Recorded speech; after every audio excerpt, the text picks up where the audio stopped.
by the assembly to एक और बार deliver the word of God. परमेश्वर का वचन सुनाने का मौका मिला, इसलिए मैं प्रभु का धन्यवाद करता हूँ। I am not good at preaching. मैं इतना भाषण करने वाला नहीं हूँ। The same way, I am continuing with whatever I am writing, I am delivering it. और मैं लिखता हूँ, लिखने के बाद वो मैं आपके सामने डिलीवर करता हूँ। So let's focus our mind to Matthew chapter 7, 24 to 27. मत्ती सुसमाचार 7वां अध्याय 24 से लेके 27वां पद को हम पढ़ेंगे। This verse we have read many times. We have meditated on this many times. But God has given me a view that to deliver this word from these words. ये वचन है मत्ती सुसमाचार 7वां अध्याय का, हम कई बार पढ़ चुका है, वचन सुन चुका है, तो भी प्रभु ने मेरे हृदय में प्रेरणा दिया, यहाँ से आज बात करें। Uncle, somebody can read in Hindi. So Matthew 7, 24 to 27. Therefore, whoever hears these sayings of mine and does them, I will liken him to a wise man who built his house on the rock. And the rain descended, the floods came, and the winds blew and beat on that house, and it did not fall, for it was founded on the rock. But everyone who hears these sayings of mine and does not do them will be like a foolish man who built his house on the sand. And the rain descended, the floods came, and the winds blew and beat on that house, and it fell. Great was its fall. कोई भी हिंदी में पढ़ेंगे? इसीलिए जो कोई इन वचनों को सुनकर उन पर चलता है वह उस बुद्धिमान मनुष्य के समान है जिसने अपना घर चट्टान पर बनाया, और मेघ बरसा, बाढ़ें आई, आंधियाँ चली और उस घर से टकराई, फिर भी वो नहीं गिरा, क्योंकि उसकी नींव चट्टान पर डाली गई थी।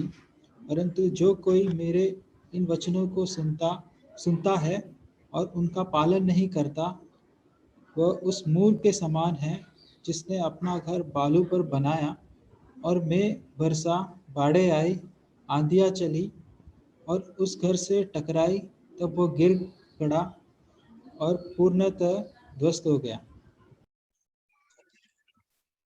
So what do we understand from these verses that we read? जो वचन हमने पढ़ा मत्ती सुसमाचार 7वां अध्याय का 24 से लेके 27वां पद तक, यहाँ से हम क्या समझ सकते हैं? Even we sing a song in this verse. हम ये जो वचनों के आधार पर गाना गाते हैं, Even children knows the song. ये बच्चे लोग गाना जानते हैं। So what do we really understand? हम सचमुच में यहाँ से क्या समझते हैं? Usually we hear that we should be rooted on rock. कई बार हम इस बात पर विचार करते हैं कि हम चट्टान पर नींव डाला हुआ जीवन चाहिए हमको। Who is that rock? वो चट्टान कौन है? Is the Christ himself. वो प्रभु यीशु मसीह स्वयं है। When we are rooted on Christ, whatever trouble comes, we will not fall.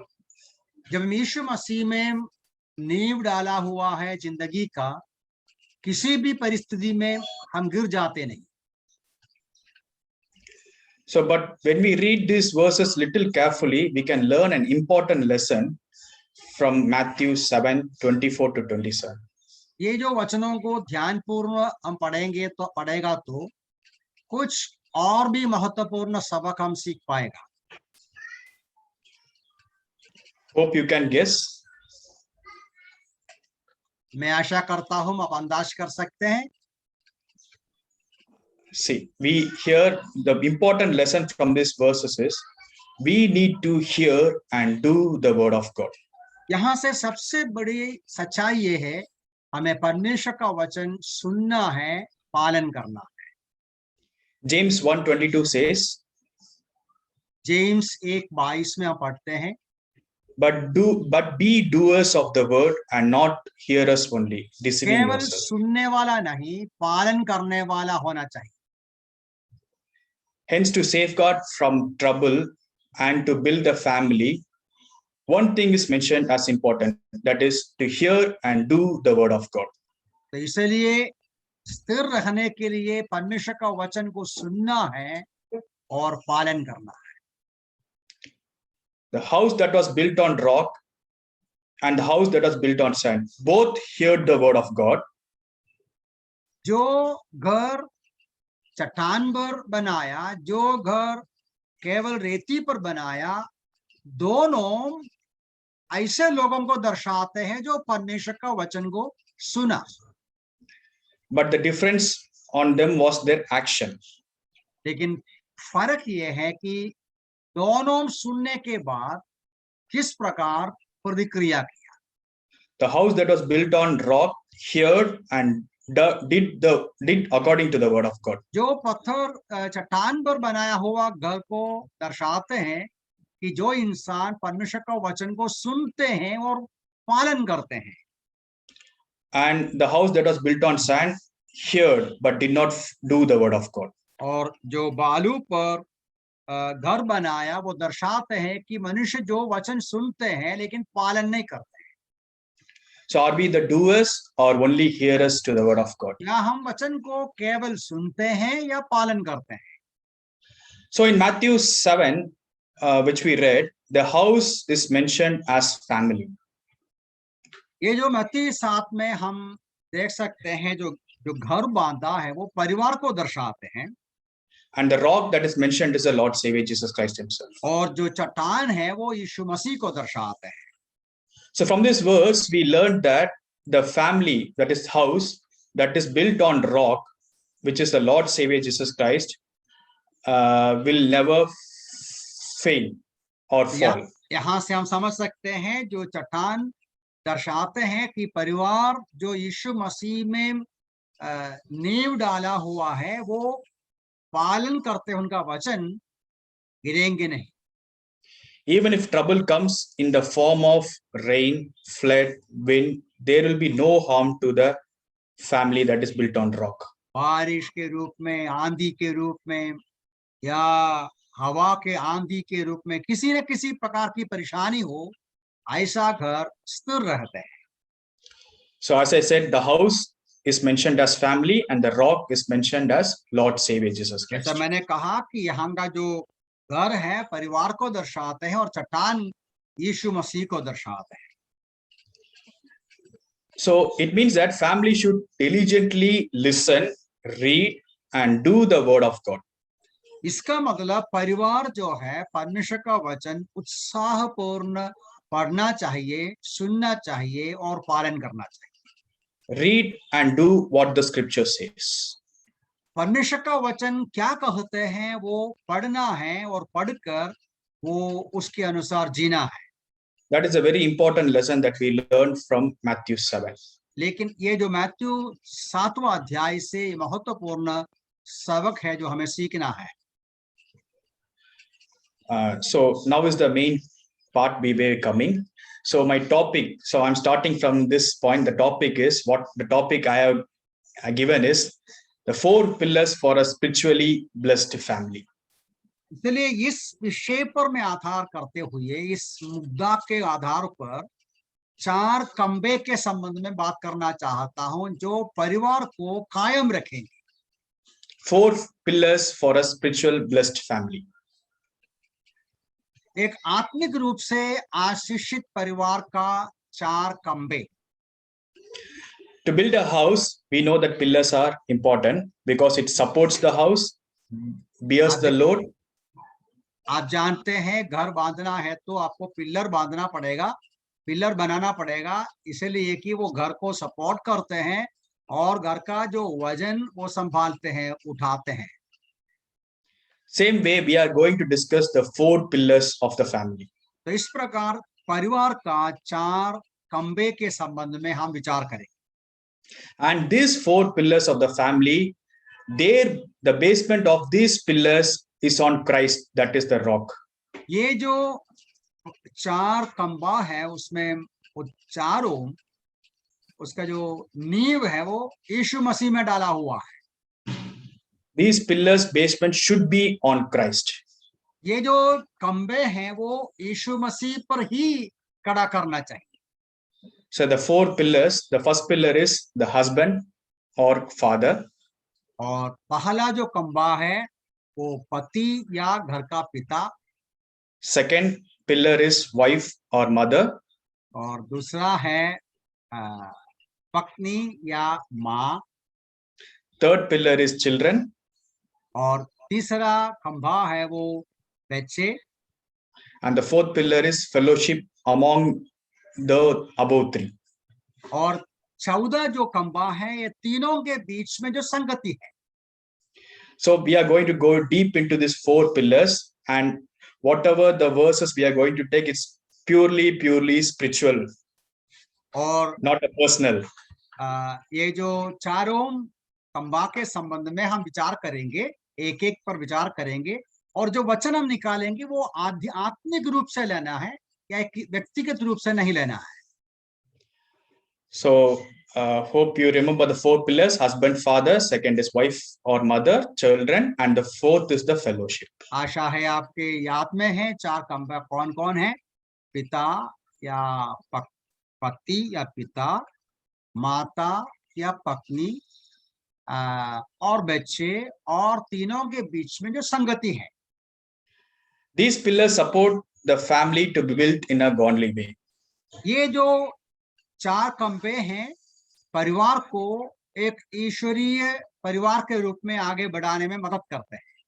These pillars should bear the difficulties they face during hardship. ये जो चार खंबे हैं कठिनाई के बीच में जो वजन आता है, जो बोझ आता है, वो उठाने में मदद करते हैं। And these pillars of the family should listen and do the word of God.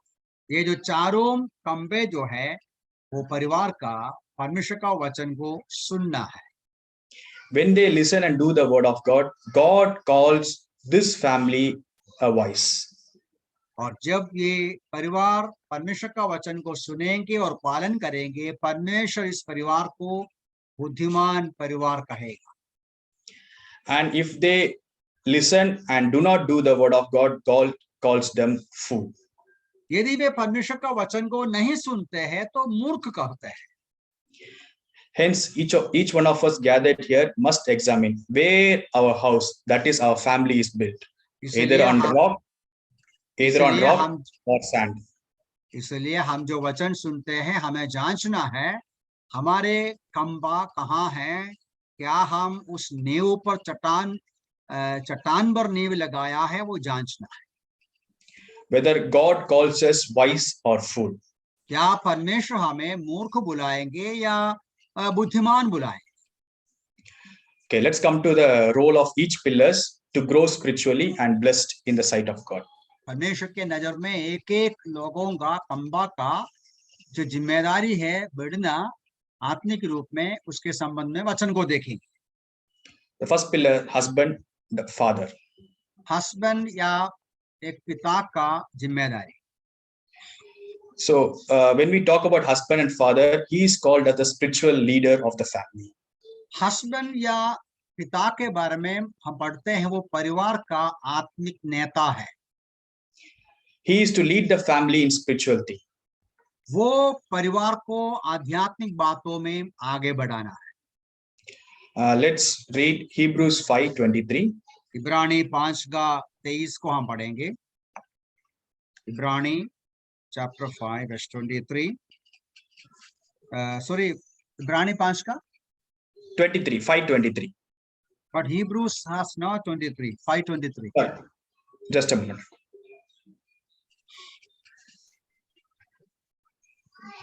13 होगा। Yeah, sorry. Yeah.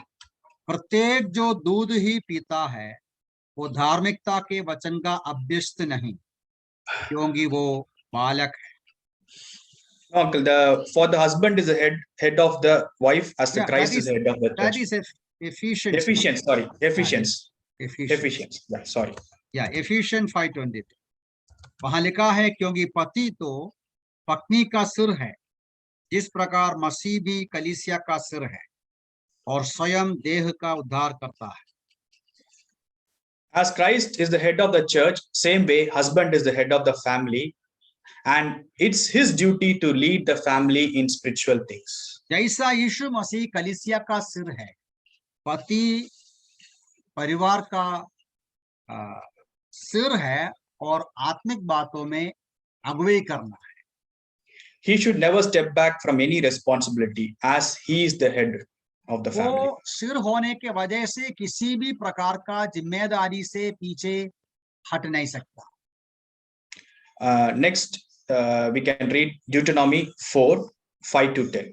व्यवस्था विवरण उसका 4 अध्याय 5 से लेके कितना पर 5 to 10 yeah, in that we can read a glimpse that husbands carefully learn the degrees and laws as the Lord my God commanded, and teach them to your children and to their children after them. ये जो passage में आप पढ़ते हैं कि पति का या हस्बैंड का जिम्मेदारी है परमेश्वर के नियमों को, व्यवस्था को पढ़ना है, पढ़कर समझना है, समझकर परिवार को सिखाना है। So many of us are ready to teach and advise others, but we often forget that husbands should first learn and teach others. कई बार हम इस बात को भूल जाते हैं, हम दूसरों को सिखाने के लिए तत्पर रहते हैं, लेकिन पति स्वयं के लिए सीखना है, समझना है, समझकर पालन करके दूसरों को सिखाना है। So this verse says, husbands carefully learn the degrees and laws as the Lord my God commanded, and then teach to the children and to their children after them. और जो पति का या पिता का जिम्मेदारी है, परमेश्वर जो भी आज्ञाएं दिया है उन आज्ञाओं को बराबर सीखे, समझे और वो दूसरों को सिखाए। Next we'll come to Deuteronomy 6:6-7. और यही व्यवस्था विवरण उसका 6 अध्याय उसका 6 से लेके पदों में हम पढ़ते हैं। Teach the word of God diligently to your children. और वहां लिखा है तुम्हारे बच्चों को, बाल बच्चों को यत्न पूर्वक वचन को सिखाना। Teach the word of God diligently to the children. उत्साह के साथ बच्चों को सिखाना चाहिए। And then we also read that talk to them the word of God when you sit, when you walk, when you lie down, when you rise.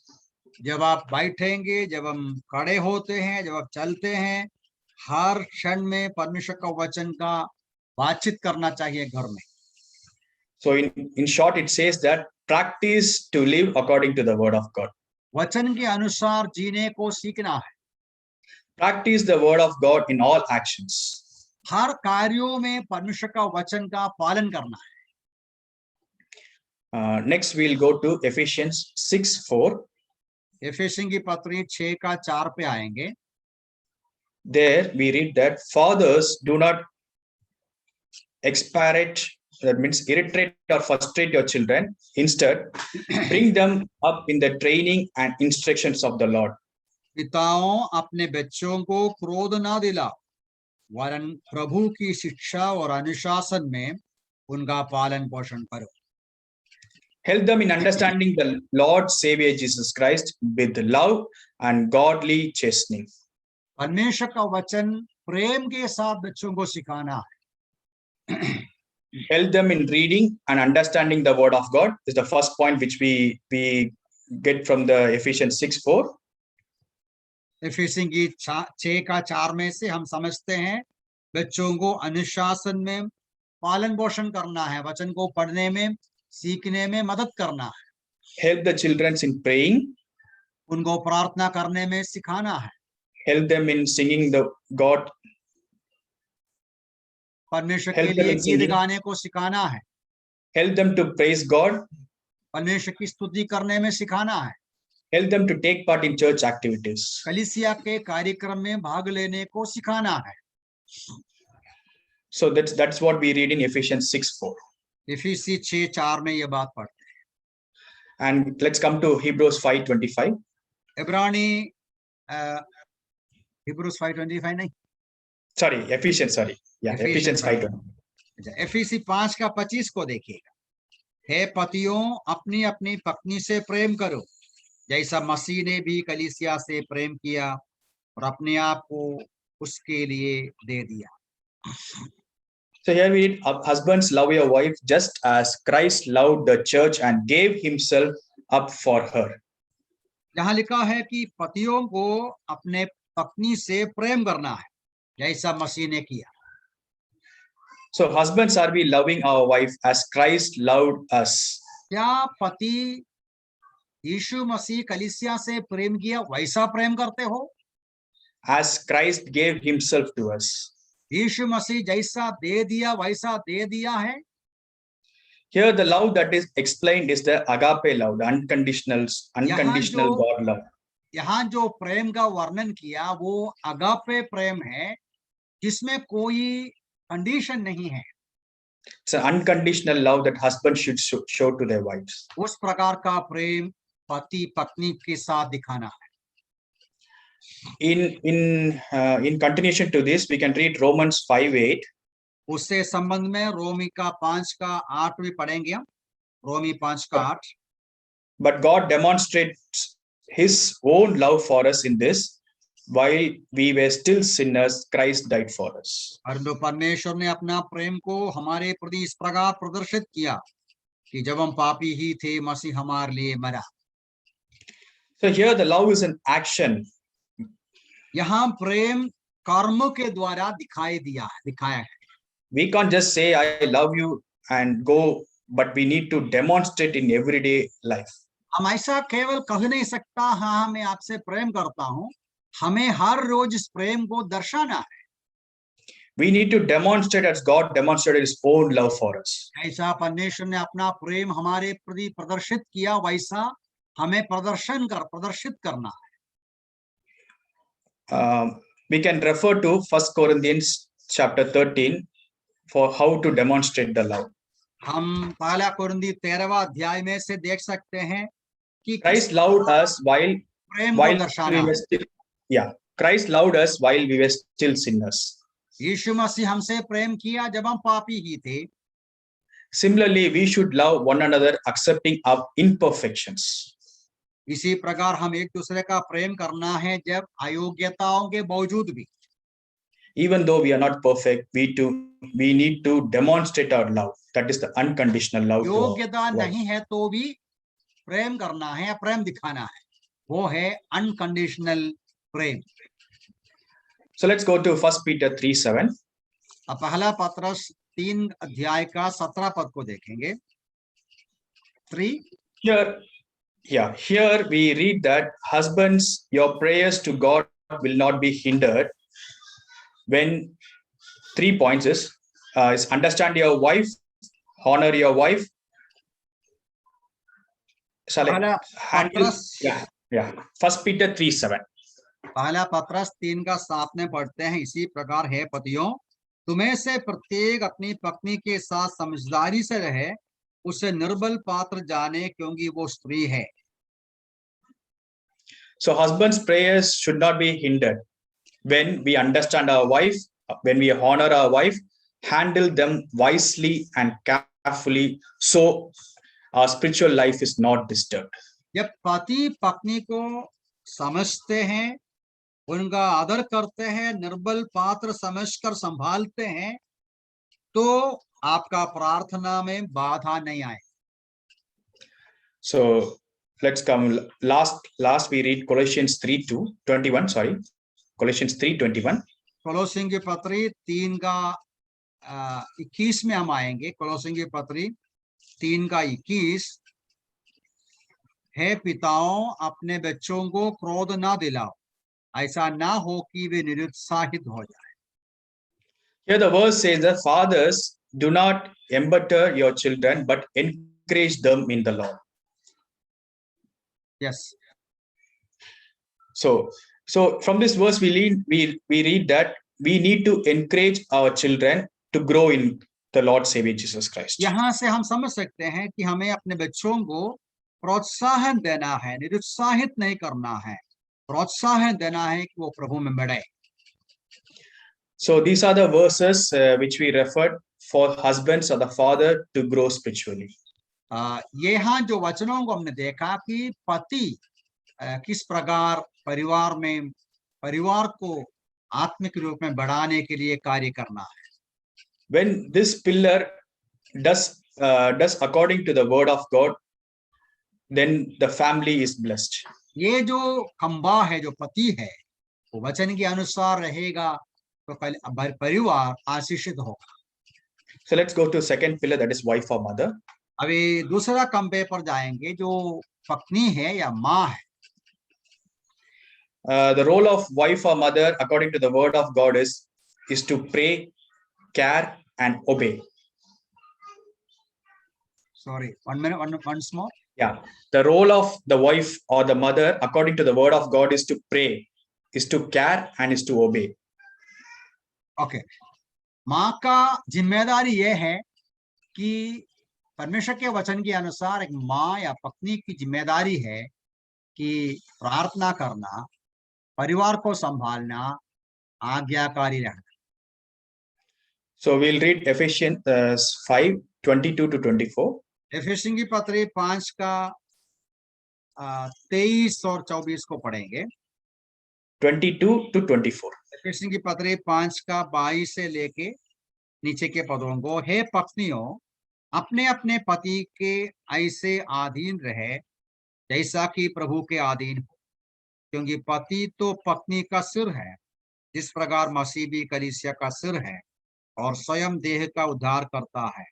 पर जैसे कलीसिया मसीह के अधीन है, वैसे ही पत्नियां भी हर बात में अपने अपने पति के अधीन रहे।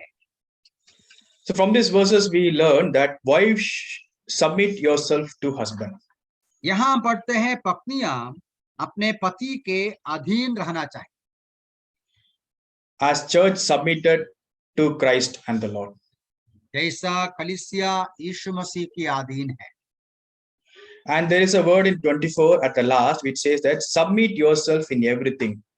ये जो 24वां पद का अंत में लिखा है, पत्नियां हर बात में अपने अपने पति के अधीन रहे। Not only when your husband is good, but even when he is bad, like Sarah did. जब अपना पति अच्छा है, केवल उस समय नहीं, यदि पति अच्छा है, पति अच्छा नहीं है तो भी जैसा सारा जैसा अधीन रहना। Which we can read in 1 Peter 3:6. ये पहला पत्रस 3 का 6 में पढ़ सकते हैं। Like Sarah who obeyed Abraham and called him a Lord, you are her daughters if you do what is right and do not give way to fear. वहां लिखा है, इस प्रकार सारा इब्राहिम को स्वामी कहकर उसके अधीन रहती थी। यदि तुम भी बिना भयभीत हुए वही करो जो उचित है, तो उसकी बेटियां ठहरोगी। So when we read this word that submit yourself, it is not a slavery, but it is submission out of love. ये जो अधीन रहने की बात है, वो गुलामगिरी की बात नहीं, प्रेम में अपने आप को पति के अधीन करना है। It's a voluntary submission as Christ submitted to his Father. ये मसीह यीशु किस प्रकार पिता के अधीन रहा, वैसा स्वयं अधीन कर देते हैं। By submission, the wife can save, or a woman can save an unbelieving soul to Christ through action.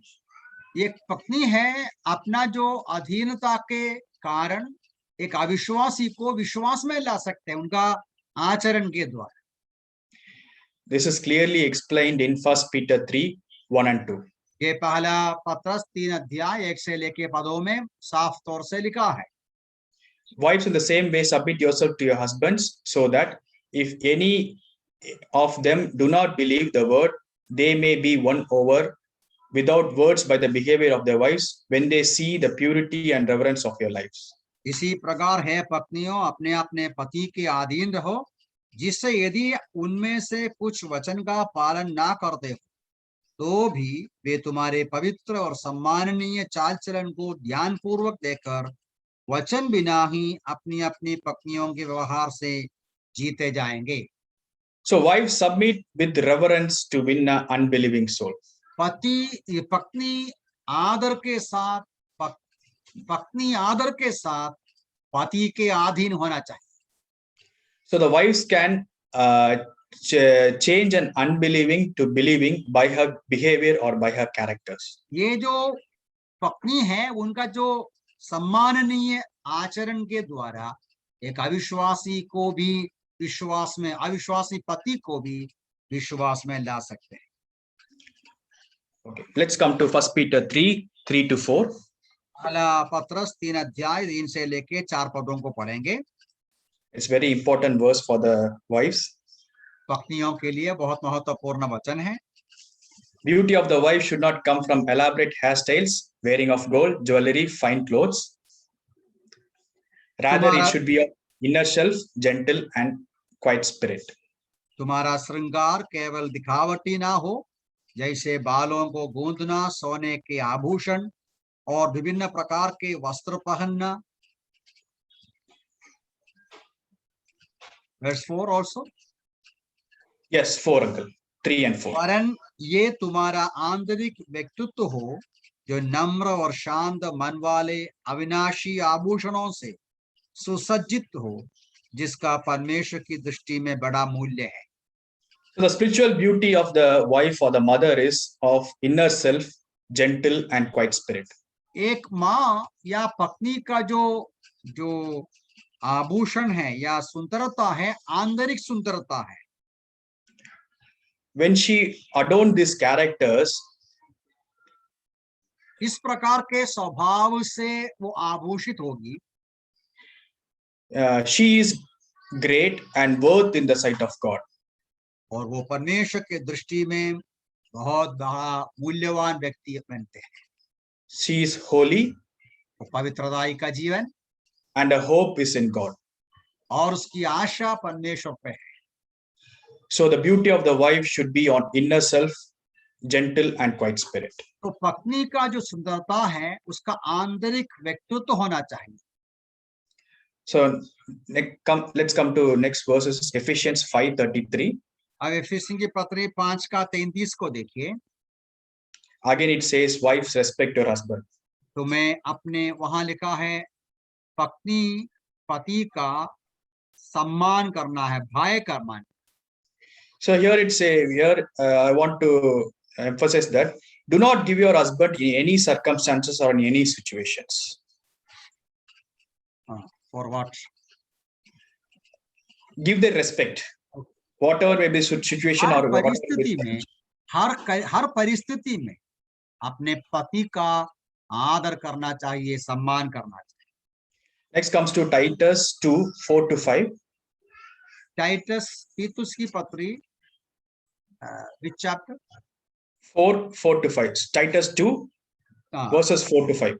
2 अध्याय 4 और 5 पद को पढ़ें। So there we read, word of God should not be blasphemed. और वहां लिखा है कि परमेश्वर का वचन को निरादर नहीं करना है। So the word of God should be blasphemed, should what the woman should do. तो परमेश्वर का वचन का निरादर नहीं होना है तो युवतियां क्या करना है? First they should love their husband. वहां लिखा है कि वो अपने पति से प्रेम करना है, love their children, और अपने बच्चों से प्रेम करना है, be discreet, और समझदार रहना है, be chaste, और पवित्र रहना है, homemakers, और सुग्रहणी होना चाहिए, good, दयालु and obedient to husband. और पति के अधीन रहने वाले।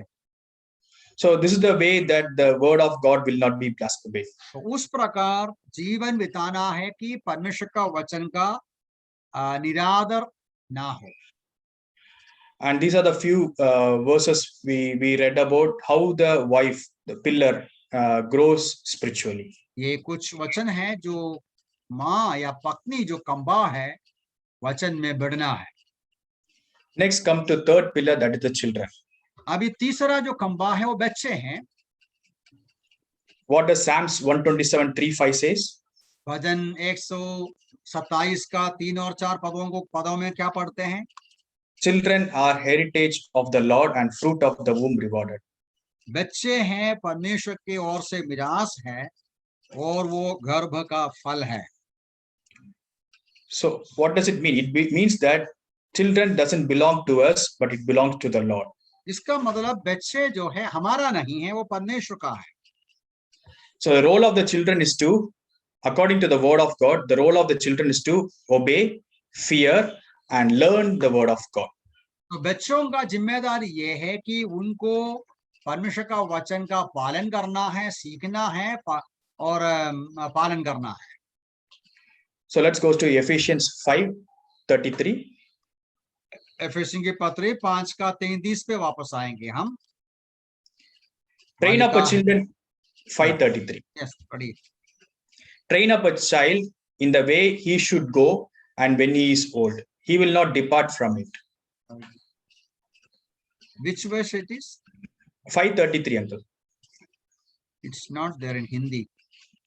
Okay. I think it is in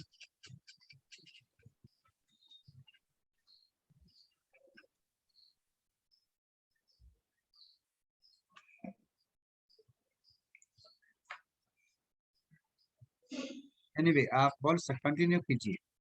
Yeah. So train up the children in the way he should go, and when he is old. हम वचन में पढ़ते हैं कि बच्चों को बचपन में सिखाना है जिस रास्ता से जाना है, और बुजुर्ग होते भी वो कभी नहीं भूलेंगे। So the duty of the child is to walk according to the word of God and never depart from the word of God. बच्चों का जिम्मेदारी ये है कि परमेश्वर का वचन के अनुसार का जीवन बिताना। Okay, let's come to Ephesians 6:1-3. एफेसियों के पत्र 6 अध्याय 1 से लेके 3 पदों को देखेंगे। हे बालकों, प्रभु में अपने माता पिता की आज्ञा मानो, क्योंकि ये उचित है। अपने माता पिता का आदर कर, ये पहली आज्ञा है, जिसके साथ प्रतिज्ञा भी है, जिससे कि तेरा भला हो और तू पृथ्वी पर बहुत दिन जीवित रहेंगे। पिताओं, अपने बच्चों का क्रोध ना दिलाओ, वरन प्रभु की शिक्षा और अनुशासन में उनका पालन पोषण करो। So obey to your parents in Christ, for this is right in the sight of God. माता पिता का आज्ञा मानना ये प्रभु के सामने उचित है। Also honor thy father and mother. और अपने माता पिता का आदर कर। So when we do these two things, God says that you will be well and live long on the earth. जब आप ये दो बातें करेंगे तो आप पृथ्वी पर बहुत दिन रहेंगे।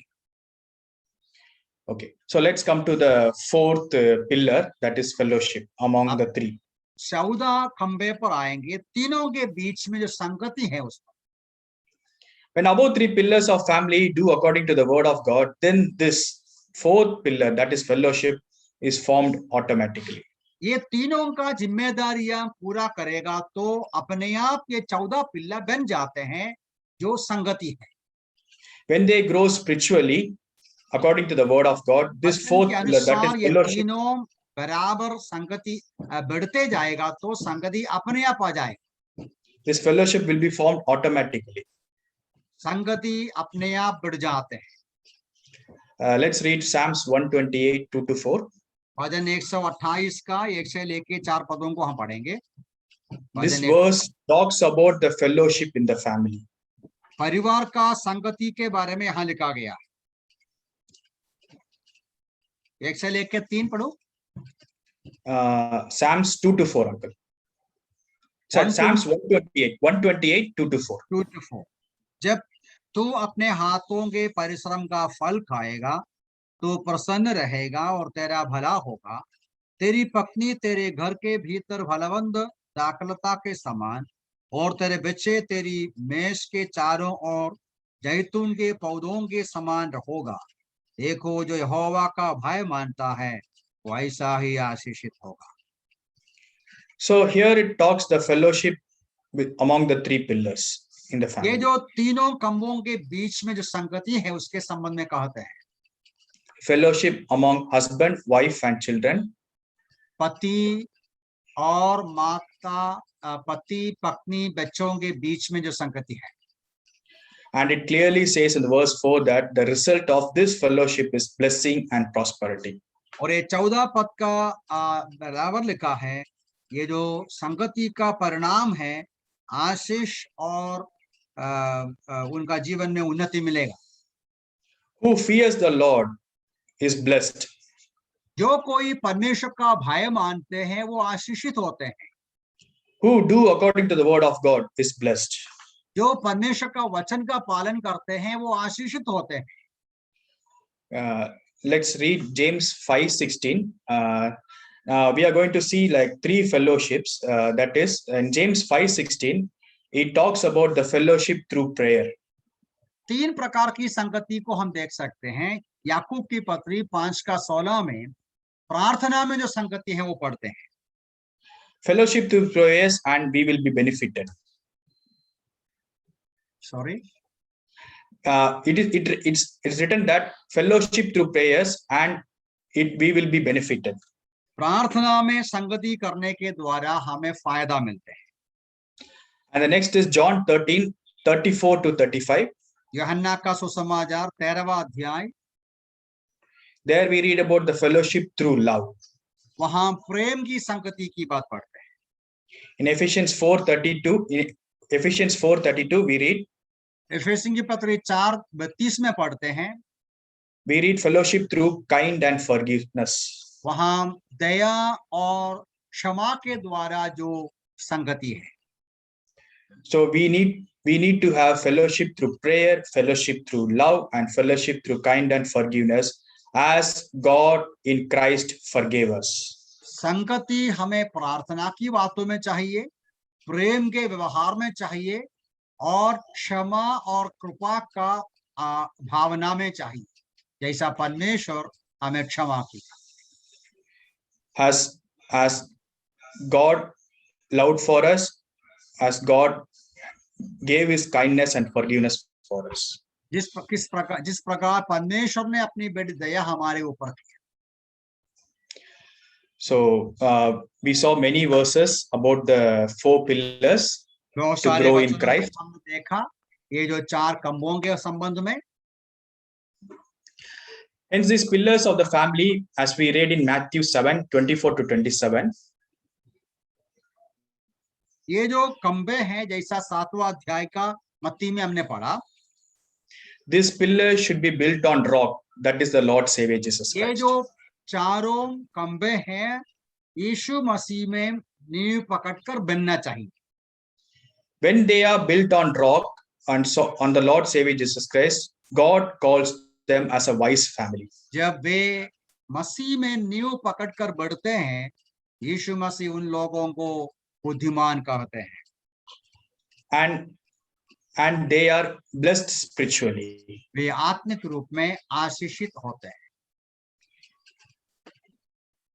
And this house that is built on the rock will never fall. और इस प्रकार जो परिवार बढ़ते जाते हैं या बनते जाते हैं कभी गिरेंगे नहीं. Whatever may be the situation or circumstances, whatever the difficulties will come in the form of rain, flood or wind, there will be no harm. परिस्थिति कैसा भी हो या परेशानियां जो भी हो, जैसा मेघ बरसाएगा, बाढ़ आएगा, आंधियां चलेगा. So to be called wise by God and to be blessed spiritually, main important thing that we learn from Matthew 7:24 to 27 is listen and do the word of God. मत्ती सुसमाचार 7वां अध्याय से हम पढ़ते हैं आशीषित होने के लिए और परमेश्वर के द्वारा बुद्धिमान कहलाने के लिए हमें परमेश्वर का वचन को सुनना है, सुनकर पालन करना है. Are we just listening? क्या केवल सुनते हैं or not doing? और पालन नहीं करता? We need to examine ourselves. हमें अपने आप को जांचना है.